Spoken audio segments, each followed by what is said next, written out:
समय की बात है, एक व्यापारी अपनी 3 बेटियों के साथ रहता था। पहली थी ब्लिस, दूसरी ब्लॉसम और तीसरी और सबसे खूबसूरत थी ब्यूटी। एक दिन व्यापारी को अपने व्यापार के लिए बंदरगाह जाना था। उसने अपनी तीनों बेटियों से पूछा, बताओ, मैं तुम तीनों के लिए क्या लाऊं? रंग बिरंगे कपड़े, मेरे लिए हीरे वाले गहने। और तुम्हारे लिए क्या ब्यूटी? मेरे लिए सिर्फ एक गुलाब का फूल। व्यापारी अपने घोड़े पर सवार होकर निकल पड़ता है। वो बंदरगाह पहुंचता है और हैरान रह जाता है। अरे ये क्या, मेरा पूरा जहाज टूट गया। अब मैं क्या करूंगा? मेरी पूरी जिंदगी की कमाई थी ये। मेरी बेटियों का क्या होगा?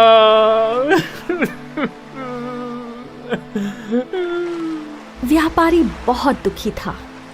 शाम हो गई थी और निराश व्यापारी जंगल के रास्ते लौट रहा था। तभी तूफान शुरू हुआ। अब व्यापारी का घोड़ा चल नहीं पा रहा था।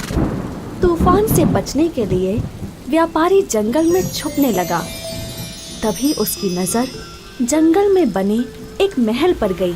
व्यापारी महल के अंदर गया। सुनिए, सुनिए, कोई है यहाँ? व्यापारी ने बहुत आवाजें लगाईं, पर कोई जवाब नहीं आया। वहीं मेज पर बहुत सारे पकवान परोसे हुए थे। ये खाना किसके लिए है? यहाँ कौन है? व्यापारी ने भूख के कारण खाना खा लिया। व्यापारी को लगा शायद ऊपर कोई हो। कोई है? यहाँ कोई है? कोई जवाब नहीं आया। व्यापारी एक कमरे में सो गया। अगले दिन जब व्यापारी अपने घर के लिए निकल रहा था, तब उसने एक गुलाब के फूलों का बगीचा देखा। ब्यूटी ने गुलाब मांगा था। जैसे ही व्यापारी ने गुलाब तोड़ा, एक राक्षस गुस्से में उसकी तरफ आया। तुम्हारी हिम्मत कैसे हुई मेरा गुलाब तोड़ने की? मैंने तुम्हें खाने को दिया, सोने के लिए बिस्तर भी दिया, और तुम मेरे फूल तोड़ रहे हो। तुम्हें इसकी सजा मिलेगी। मुझे माफ कर दो। मैं तो सिर्फ अपनी बेटी ब्यूटी की इच्छा पूरी कर रहा था। उसने मुझसे एक गुलाब लाने को कहा था। मैं तुम्हारी जान बख्श दूंगा, पर तुम्हें अपनी बेटी ब्यूटी को यहाँ भेजना होगा। ब्यूटी के यहाँ आते ही मैं तुम्हें बहुत सारे सोने के सिक्के भी भेज दूंगा। व्यापारी दुखी होकर घर लौटा और उसने अपनी बेटियों को राक्षस की बात बताई। ब्यूटी दुखी थी और रोने लगी। कुछ समय बाद ब्यूटी महल पहुंची और उसने मेज पर बहुत सारे पकवान देखे। उसने खाना खाया और फिर राक्षस वहां आया। आज से तुम यहीं रहोगी। राक्षस को देख ब्यूटी घबरा गई।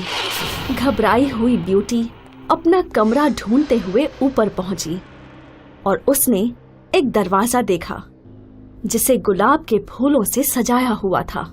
अरे वाह, यहाँ तो मेरी हर मनपसंद चीजें हैं। मेरी मनपसंद किताबें, संगीत। ब्यूटी अपना कमरा देख बहुत खुश थी और अब उसे लगा शायद राक्षस इतना भी बुरा नहीं है। ब्यूटी के कमरे में एक शीशा था। दर्पण, दिखाओ जो मैं चाहूं।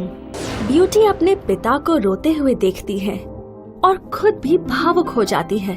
अगले दिन फिर राक्षस ब्यूटी को मेज पर मिला, पर इस बार ब्यूटी को राक्षस से उतना डर नहीं लगा।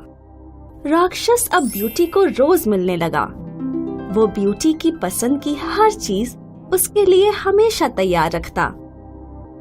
एक दिन की बात है, ब्यूटी दर्पण के पास गई। दर्पण, दिखाओ जो मैं चाहूं। ब्यूटी के पिता बीमार थे। ब्यूटी राक्षस के पास पहुंची। मेरे बाबा बहुत बीमार हैं, उन्हें मेरी जरूरत है। मुझे भी तुम्हारी जरूरत है। तुम्हारे बिना मैं मर जाऊंगा। लेकिन मैं तुम्हें रोकूंगा नहीं। ये लो ये अंगूठी, इसे पहनकर सो जाओ और तुम अपने बाबा के घर में उठोगी। और जब तुम्हें लौटना हो तो ये अंगूठी उतार के सो जाना। लेकिन याद रहे, तुम्हें 7 दिन में लौटना होगा, वरना मैं मर जाऊंगा। ब्यूटी महल में सोई और व्यापारी के घर में उठती है। व्यापारी ब्यूटी को देख बहुत खुश होता है। तुम आ गई ब्यूटी। ब्यूटी अपने बाबा की सेवा करने लगती है। धीरे धीरे ब्यूटी के बाबा की तबीयत ठीक होने लगी। एक दिन ब्यूटी जब खाना बना रही थी, उसे राक्षस की याद आई। अब 7 दिन हो गए। ब्यूटी को राक्षस की याद आ रही थी। मुझे महल वापस जाना चाहिए, कहीं वो सच में मर ना जाए। महल में पहुंचकर ब्यूटी राक्षस को ढूंढने लगी, पर वो कहीं नजर नहीं आया। 5 घंटे हो गए, राक्षस का नामो निशान नहीं था। इसलिए ब्यूटी महल के बाहर गुलाब के बगीचे में आई। राक्षस को जमीन पर गिरा देखती है। तुम मर नहीं सकते, मैं तुमसे प्यार करती हूँ।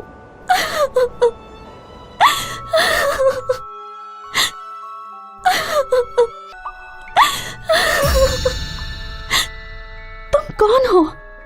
और राक्षस कहाँ गया? मैं वही राक्षस हूँ जिससे तुम प्यार करती हो। मुझे एक चुड़ैल ने श्राप दिया था, तुम्हारे प्यार ने वो श्राप तोड़ दिया।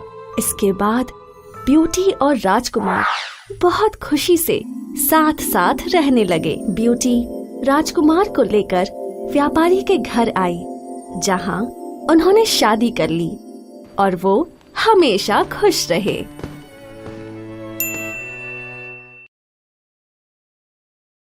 हाय, मैं हूँ शाइनी। अगर आप मुझे ऐसे ही देखना चाहते हैं तो इस वीडियो को जरूर शेयर करें और हाँ, इस चैनल को भी सब्सक्राइब करना ना भूलें।